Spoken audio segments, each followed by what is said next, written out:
Kisah Legenda Keris Nogososro dan Sabuk Inten. Sahabat Permata TV yang tercinta, pada kesempatan yang sangat baik ini kita masuk pada episode yang ke-125. Selamat menikmati. Dalam kisah sebelumnya diceritakan, semua yang mendengar percakapan itu menarik nafas dalam-dalam. Mahesa Jenar mengucap syukur dalam hati atas kelincahan perasaan Rara Wilis. Sebagai seorang gadis, ia mempunyai tanggapan yang lebih halus terhadap pergaulan Arya Saloka dan Endang Widuri. Tanpa disengaja, ia mengamat-amati gadis itu seperti belum pernah melihat sebelumnya.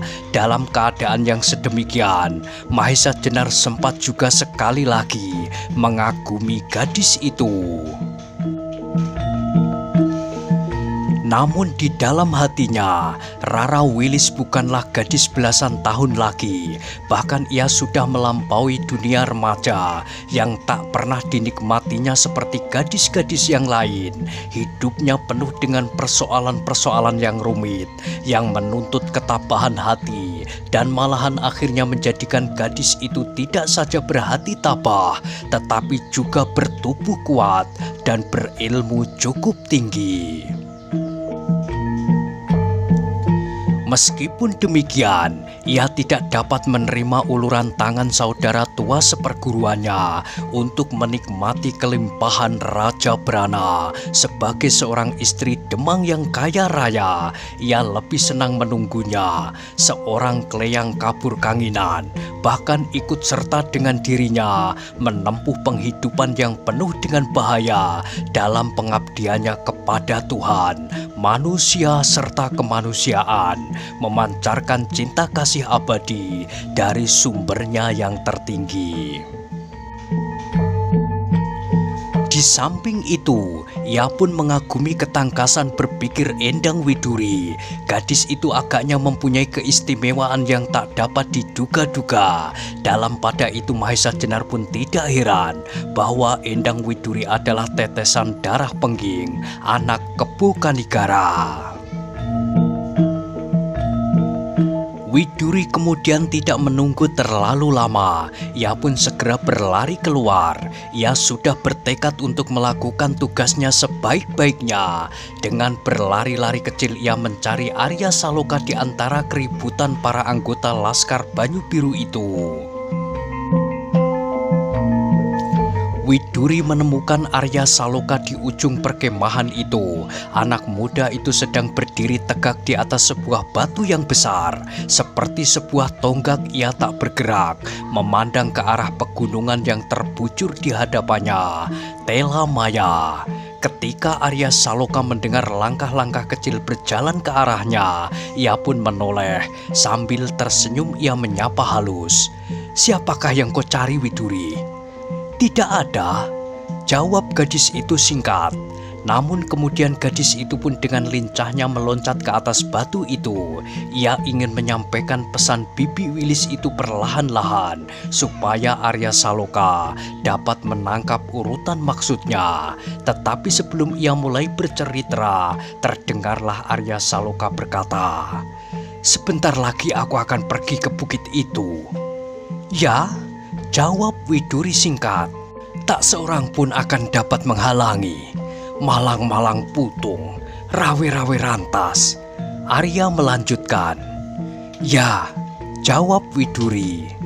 "Di sana akan kita jumpai reruntuhan dari gedung yang dibangun sejak Eyang Sora di Payana sampai Ayah Gajah Sora. Tugas kita adalah membangun reruntuhan itu, menjadikan gedung yang megah dan kuat, kalau mungkin melampaui masa-masa yang lewat. Ya, Banyu Biru harus dapat memancarkan kecemerlangannya kembali. Api yang menyala di jantungnya, yang telah hampir padam karena pokal Paman Lembu Sora, harus aku nyalakan kembali sebesar-besarnya. Ya, Widuri mulai gelisah. Agaknya ia tidak akan dapat kesempatan untuk menyampaikan ceritanya, apalagi ketika ia sudah nekat untuk memotong angan-angan Arya Saloka itu. Tiba-tiba terdengarlah sangkakala berbunyi. Wajah Arya bertambah gembira.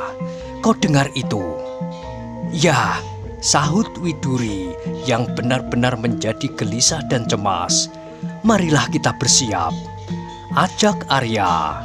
Arya tidak menunggu jawaban Endang Widuri. Dengan serta-merta ditangkapnya gadis itu dan ditariknya menghambur ke arah bunyi sangkakala yang menjadi semakin nyaring. Suaranya menyusup ke lembah-lembah, menghantam bukit-bukit, meraung-raung seperti suara naga raja yang marah menuntut balas.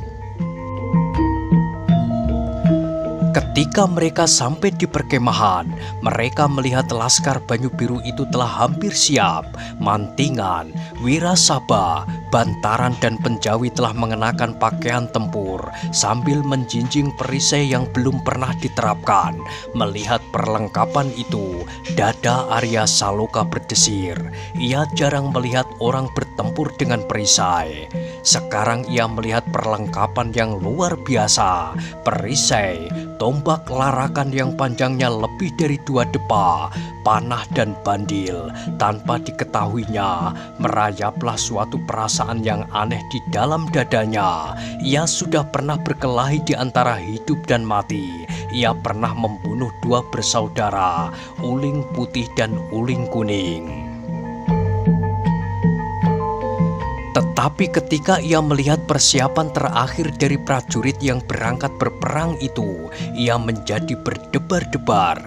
Ketika laskarnya ini meninggalkan Candi Gedong Songo, Arya Saloka tidak melihat perlengkapan yang demikian mengerikan.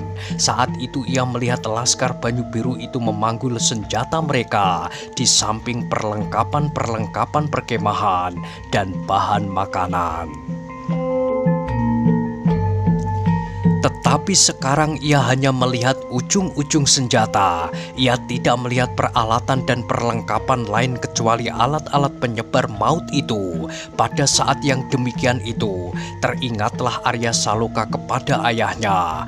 Pada saat ayahnya siap untuk bertempur melawan prajurit Demak, pada saat itu ia melihat perlengkapan seperti itu. Dari tempat yang agak tinggi ia melihat barisan Banyu Biru seperti padang ilalang yang berdaun baja, runcing dan tajam. Sekarang pemandangan yang mengerikan itu dilihatnya pula. Satu-satu ia memandang wajah yang riang di dalam barisan itu, seolah-olah mereka tidak mengerti bahwa dalam perjalanan mereka, maut dapat saja menghampirinya. Mahesa Jenar kemudian keluar dari kemahnya. Di belakangnya berjalan Kebu Kanigara dan Rara Wilis. Mereka tetap saja seperti biasa. Mereka sama sekali tidak mengenakan pakaian tempur, tidak membawa perisai dan bahkan Mahesa Jenar dan Kebu Kanigara sama sekali tidak bersenjata. Sedang di pinggang Rara Wilis tergantung pedang tipisnya. Ketika Mahesa Jenar melihat Arya Saloka dan Endang Widuri masih berdiri diam, ia pun berkata, "Arya, bersiaplah, bawalah tombakmu Kiai Bancak." Arya tersadar dari lamunannya. Segera ia meloncat berlari ke kemahnya untuk mengambil tombak Kiai Bancak. Tombak itu baginya bukan saja senjata yang telah dikenalnya baik-baik, senjata yang seolah-olah telah merupakan satu jiwa dengan dirinya. Namun senjata itu juga merupakan tanda kebesaran kepala daerah Perdikan Banyu Biru. Ketika Arya Saloka meninggalkan Endang Widuri sendirian, Widuri pun segera berjalan ke tempat Rara Wilis berdiri. Perlahan-lahan terdengarlah Rara Wilis berbisik, "Bagaimana? Sudahkah bercerita kepada Arya Saloka?" Sambil bersungut-sungut Endang Widuri menjawab, "Belum, aku belum sempat berkata sepatah pun. Ketika aku menemuinya, aku hanya boleh mendengarkan ia bercerita, tak ada putus-putusnya." Meskipun Rara Wilis agak kecewa seperti Mahesa Jenar dan Kebo Kanigara, namun mereka tersenyum. "Belum terlambat benar," kata Rara Wilis. "Di perjalanan kau masih mempunyai kesempatan." "Aku akan coba," sahut gadis itu. "Kau akan ikut serta dalam barisan ini?" tanya Kebo Kanigara, meskipun ia tahu bahwa gadisnya itu tak mungkin mau ditinggalkan. Kembali Widuri bersungguh-sungguh. Jawabnya, "Apakah aku harus tinggal di sini?" "Ya," sahut ayahnya. "Tidak mau," jawab Widuri. Yang mendengar jawaban itu terpaksa tersenyum pula. "Perjalanan ini adalah bukan perjalanan tamasya," ayah Widuri menerangkan. "Aku tahu, tetapi bukankah aku mempunyai tugas yang penting dalam perjalanan ini?" bantah Widuri. "Menurut Bibi Wilis, tak ada orang yang dapat melakukannya kecuali aku." Kebo Kanigara tidak mau menggodanya lagi, sebab kalau gadisnya itu jengkel, ia akan berteriak sesukanya. Meskipun demikian, ia perlu memperingatkan putrinya itu. Katanya, "Kalau kau akan ikut serta, berhiaslah dahulu." Widuri pun sadar bahwa ia belum siap untuk mengikuti perjalanan yang berbahaya. Karena itu ia segera berlari ke kemahnya untuk melepas kain panjangnya, mengenakan celana latihannya, kain pendek di luar, dan yang tak dilupakannya adalah rantai peraknya. Dikalungkan rantai itu melingkari lehernya, sedang ujungnya berjuntai dan dikaitkan pada ikat pinggangnya. Ketika ia telah siap, segera ia pun meloncat dengan lincahnya dan menempatkan dirinya di belakang ayahnya. Arya Saloka pun telah berdiri di sana, di samping Mahesa Jenar dengan tombak Kiai Bancak di tangannya. Di hadapan mereka berbarislah dalam kelompok-kelompok Laskar Banyu Biru. Hampir seluruhnya ikut serta, selain yang bertugas menyiapkan makan dan yang harus menyampaikan setiap hari ke garis terdepan, sebab mereka tidak tahu berapa lama mereka dapat menyelesaikan pekerjaan mereka. Ketika mereka, Laskar Banyu Biru itu telah bersiap, terdengarlah Mahesa Jenar berkata kepada mereka, "Perjalanan kali ini adalah perjalanan yang menentukan. Kalau kita terpaksa bertempur, maka setiap orang di antara kalian mempunyai kemungkinan untuk gugur. Karena itu, siapa yang belum bersiap untuk berkorban dengan milik kalian yang paling berharga, yaitu jiwa kalian, aku persilahkan meninggalkan barisan." Terdengarlah suara bergumam di dalam barisan, namun tak seorang pun yang meninggalkan barisan. Dengan semangat yang menyala-nyala, mereka tetap tegak di tempat mereka berdiri. "Terima kasih," Mahesa Jenar meneruskan. "Ternyata kalian telah merelakan jiwa raga kalian dalam pengabdian yang luhur ini. Namun meskipun demikian, dengarkanlah keterangan ini, bahwa tujuan kalian yang terutama bukanlah bertempur." Kembali terdengar suara bergumam di dalam barisan itu. Bahkan Arya Saloka pun sampai menoleh kepadanya. Mahesa Jenar melihat tanggapan itu segera meneruskan, "Tujuan kalian yang terutama adalah menempatkan kebenaran dan keadilan di atas pemerintahan Banyu Biru. Bukankah demikian? Bertempur adalah cara yang terakhir, tetapi bukanlah tujuan. Jangan dilupakan ini, sehingga seandainya pemerintahan Banyu Biru dapat dikembalikan pada keadaan yang seharusnya tanpa bertempur, tanpa setetes darah pun yang harus mengalir dari tubuh kalian, janganlah kalian mencari perkara." Mahesa Jenar diam sejenak. Ia melihat kebimbangan di sebagian wajah-wajah di hadapannya. Kemudian ia menyambungnya, "Tetapi perhitungan kita adalah perhitungan yang paling mahal. Menembus benteng pertahanan orang-orang Pamingit dengan ujung senjata. Sudahkah kalian siap?" Terdengarlah jawaban serentak mengguruh. Bahkan ada di antara mereka yang mencabut senjata, mengangkatnya tinggi-tinggi seperti akan menusuk langit, sambil berteriak-teriak, "Kami telah bersedia, hidup mati kami serahkan untuk tanah tercinta." Mahesa Jenar membiarkan mereka berteriak sepuas-puas mereka. Kemudian ia mengangkat tangannya. Suara yang mengguruh itu pun semakin menurun dan akhirnya diam. Terdengarlah Mahesa Jenar berkata, "Tanahmu adalah tanah pusaka, tanah yang dikurniakan Tuhan kepadamu. Karena itu cintailah tanah itu. Sedangkan hidup matimu adalah di tangan Tuhanmu. Mudah-mudahan Tuhan bersama kita." Darah orang-orang Banyu Biru itu serasa mendidih. Namun demikian di dalam dada mereka sekali-kali terngiang pula kata-kata Mahesa Jenar. Bertempur adalah cara yang terakhir, tetapi bukan tujuan.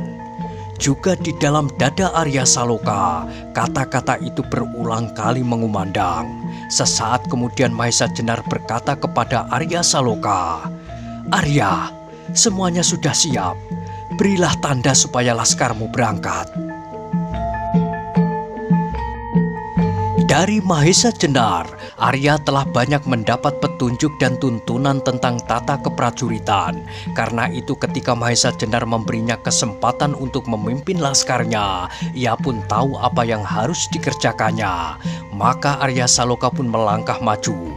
Dengan isyarat, ia minta Wanamerta berdiri di sampingnya.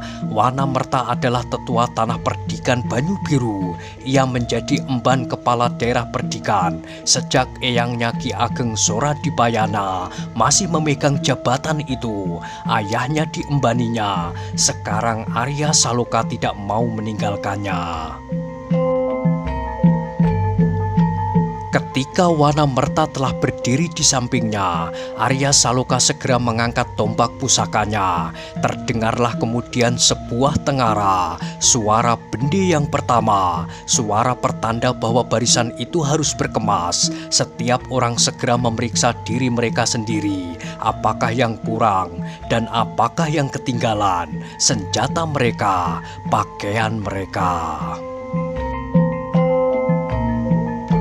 Sebentar kemudian Arya Saloka mengangkat tombaknya untuk yang kedua kali. Suara bende itu pun berkumandang untuk kedua kalinya. Suatu pertanda bahwa barisan itu harus segera bersiaga penuh. Mereka tinggal menunggu bunyi bende untuk yang ketiga kalinya, yang memberi perintah kepada seluruh barisan itu untuk segera berangkat. Sebelum Arya mengangkat tombaknya untuk yang ketiga, sekali lagi ia melayangkan pandangannya kepada seluruh barisan itu. Ia melihat beberapa orang kepercayaan Laskar Banyu Biru itu berdiri di baris pertama dengan umbul-umbul kecil di tangan, jauh lebih kecil dari umbul-umbul yang pernah dilihatnya di Banyu Biru dahulu ketika ayahnya hampir saja terlibat dalam pertempuran dengan pasukan Demak. Namun meskipun demikian, umbul-umbul ini pun memberinya kesan yang menggetarkan. Di tengah-tengah deretan umbul-umbul itu dilihatnya panji-panji kebanggaan tanah perdikannya di Rada Sakti. Apalagi ketika matanya tertumbuk pada panji-panji pepunden seluruh rakyat Demak, hatinya bergetar deras. Panji-panji itu pula lah yang memaksa ayahnya dahulu untuk mengurungkan niatnya melawan kekuasaan tertinggi. Warna gula kelapa itu pula lah yang menyebabkan ayahnya tak berdaya untuk menolak pertanggungjawaban atas hilangnya keris-keris Nogososro dan sabuk inten dari rumahnya. Dan kali ini gula kelapa itu menyertai Laskar Banyu Biru menuntut haknya yang selama ini dilanggar dan dihinakan oleh orang-orang Pamingit. Melihat kesiapan laskarnya, Arya menarik nafas dalam-dalam. Sesekali ia menengadahkan wajahnya ke langit. Tampaklah bibirnya bergerak-gerak dan terdengarlah suara perlahan sekali yang hanya dapat didengarnya sendiri. Ya Allah, yang memerintah langit dan bumi, aku serahkan diriku dan laskarku ke dalam tangan-Mu, ke dalam bimbingan-Mu. Jauhkanlah kami dari kesalahan-kesalahan, serta berilah cahaya di dalam hati kami. Berlakulah segala kehendak-Mu atas diri kami, sebab segala kehendak-Mu pasti berlaku.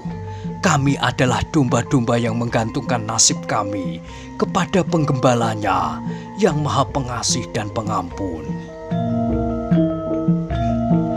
Setelah mengucapkan kata-kata itu, tiba-tiba Arya Saloka merasa mendapat kekuatan yang luar biasa. Sebagai seorang pemuda yang perkasa, ia cukup mempunyai bekal lahir dan batin dalam pekerjaan yang dilakukannya kali ini. Namun karena jiwanya yang pasrah kepada sumber hidupnya, ia menjadi semakin yakin kepada tindakannya.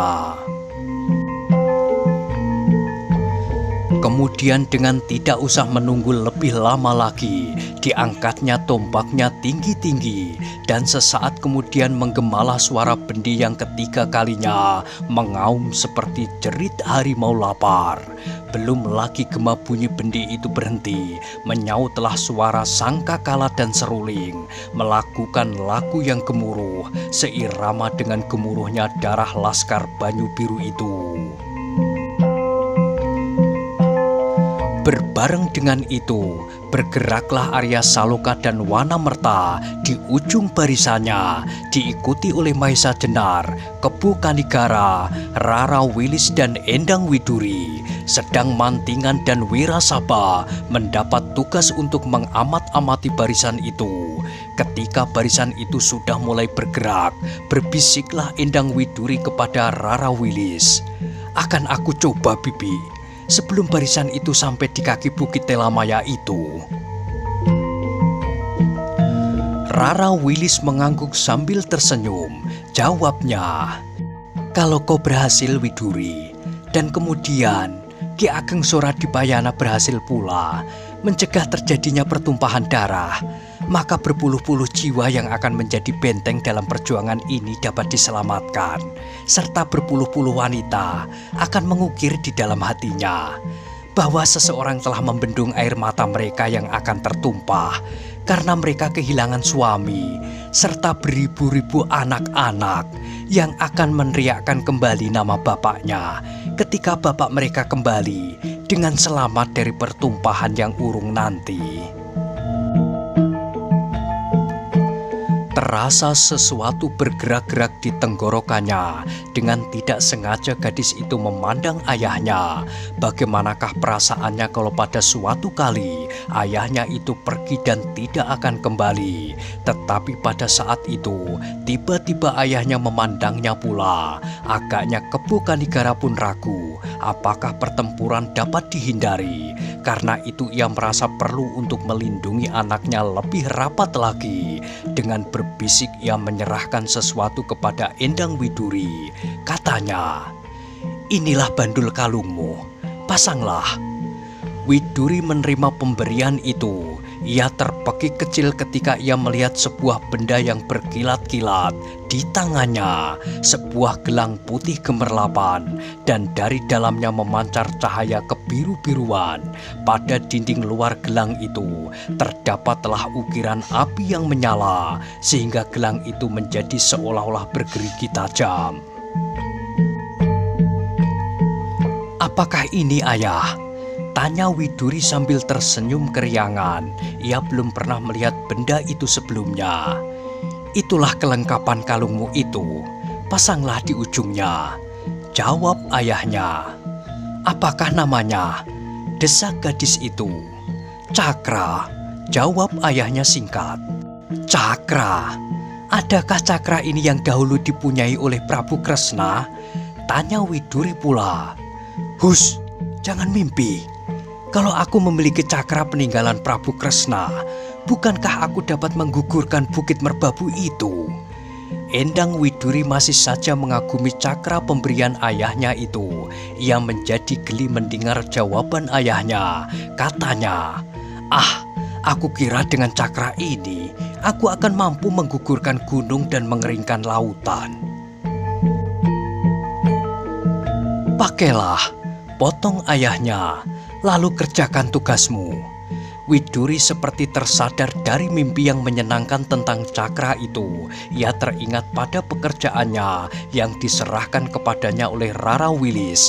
Karena itu ia melangkah lebih cepat menyusul Arya Saloka yang berjalan beberapa langkah di depannya. "Kakang," bisik Endang Widuri setelah ia berjalan di samping anak muda itu. Arya Saloka menoleh. Kali ini Endang Widuri tidak mau kedahuluan lagi, sehingga ia tidak sempat untuk berbicara. Karena itu segera ia berkata, "Kakang, lihat ini." Arya melihat benda yang berkilat-kilat di tangan gadis itu. "Apakah itu?" ia bertanya. "Cakra," jawabnya singkat. "Bagus," gumam Arya Saloka. "Lihat." Widuri menyerahkan cakra itu kepada Arya Saloka yang mengaguminya. Arya Saloka segera tahu bahwa benda itu adalah kelengkapan kalung Endang Widuri. Dengan senjata itu, Widuri akan menjadi gadis yang benar-benar berbahaya di dalam pertempuran. Pada saat ia menyaksikan Endang Widuri berkelahi melawan Bagolan, rantai gadis itu sama sekali tidak berbandul. Dengan rantai itu saja, Bagolan sama sekali tak berdaya melawannya, apalagi kalau di ujung rantainya tersangkut senjata itu. Ketika Arya Saloka masih mengagumi senjata itu, berkatalah Endang Widuri kepadanya, "Kakang, apakah barisan ini sekarang juga akan mulai dengan gelar perang?" Arya mengerenyitkan alisnya, kemudian ia mengangguk. Jawabnya, "Ya, begitu barisan ini keluar dari mulut lembah, aku pasang gelar." "Apakah Kakang akan mulai dengan pertempuran langsung siang ini juga?" tanya Widuri pula. Arya menengadahkan wajahnya. Ia melihat matahari telah melampaui kepalanya. Pertanyaan Widuri itu tepat benar. Ketika ia mulai hari ini dengan menyerang langsung jantung kota, maka ia akan terganggu oleh gelap malam.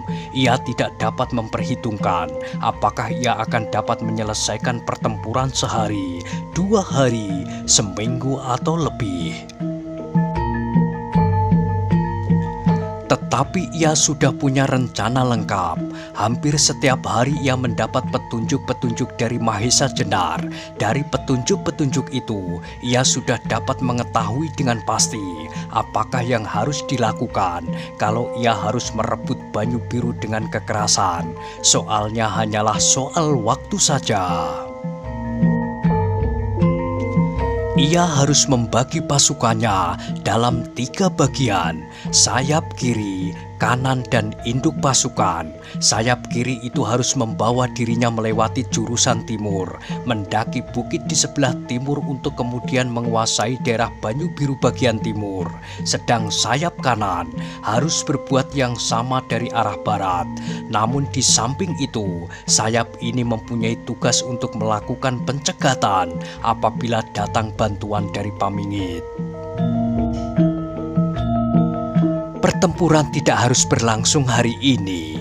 Akhirnya terdengar Arya bergumam, "Hari ini aku akan menghadapkan laskarku ke perbatasan. Malam nanti sayap-sayapku akan mulai berkembang. Besok pagi aku mulai dengan gerakan memasuki kota." Widuri mengangguk-anggukkan kepalanya. Kalau demikian ia tinggal mempunyai waktu sedikit. Kalau laskar ini telah terpecah, maka akan sulitlah untuk mengubah setiap rencana yang sudah dipersiapkan itu. "Kau menghadapi pekerjaan yang berat, Kakang," kata Widuri. "Ya, aku sadari itu sepenuhnya. Paman Lembu Sora bukan orang yang bodoh. Ia mempunyai pandangan yang luas dan dalam. Ia memiliki keahlian bersiasat. Aku kira Sawung Sariti pun akan memiliki sifat-sifat itu juga. Sadar atau tidak sadar, apa yang kau lakukan ini Mirip benar dengan cerita Baratayuda. Endang Widuri mulai dengan usahanya menyampaikan pesan Rara Wilis. Arya mengangguk sambil tersenyum. Mungkin, gumamnya. Kemudian mulailah Widuri bercerita dari cerita yang didengarnya dari Rara Wilis. Ternyata Widuri benar-benar memiliki kecerdasan yang mengagumkan. Dengan hati-hati ia mengemukakan persoalan demi persoalan. Apa yang diduga oleh Rara Wilis ternyata sebagian besar benar. Kalau yang menyampaikan cerita itu kepada Arya Saloka orang lain, bukan Widuri, maka akibatnya pun akan lain. Tetapi kali ini Arya mendengar cerita tentang Bisma dan Prabu Salya dari Endang Widuri, dari seorang gadis yang aneh baginya. Arya Saloka sendiri tidak tahu pengaruh apakah yang sudah memukau dirinya, sehingga setiap kata dari gadis itu sedemikian meresap ke dalam dadanya. Ia pun kemudian merasa betapa menyesalnya nanti apabila eyangnya melibatkan diri di dalam pertempuran ini. Eyangnya yang menurut Mahesa Jenar mengharap kedatangannya, mengharap untuk dapat menemui cucunya yang telah lama hilang. Ia tidak tahu apakah ada di antara orang di dalam pasukannya yang mampu menandingi eyangnya itu. Tetapi Mahesa Jenar kini ternyata memiliki ilmu yang dahsyat. Di samping itu ada Kebu Kanigara. Tiba-tiba ia menyesal atas dugaannya itu. Kenapa ia seolah-olah yakin bahwa eyangnya akan berpihak kepada pamannya? Apakah tidak mungkin kakeknya itu datang kepadanya dan berkata, "Kau benar Arya, karena itu aku berada di pihakmu." Bahkan lebih daripada itu, akhirnya Arya Saloka sampai pada pikiran yang sejalan dengan pikiran Mahesa Jenar. Apakah tidak mungkin apabila kakeknya itu berkata kepada pamannya, "Lembu Sora, tinggalkan Banyu Biru. Serahkanlah daerah ini kepada anak yang bernama Arya Saloka, putra kakakmu Gajah Sora." Lalu pamannya itu menjawab, "Baiklah ayah. Bukankah dengan demikian pertempuran dapat dihindari?" Tetapi Lembu Sora bukanlah orang yang dapat berlaku demikian. Untuk beberapa lama Arya Saloka berdiam diri. Ia berjalan saja tanpa menoleh. Matanya seolah-olah terpaku pada bukit yang terbujur jauh di hadapannya, yang sekali hilang ditelan oleh bukit kecil di sekitar jalan yang dilaluinya, tetapi yang kemudian muncul kembali seakan-akan tersembul dari dalam tanah.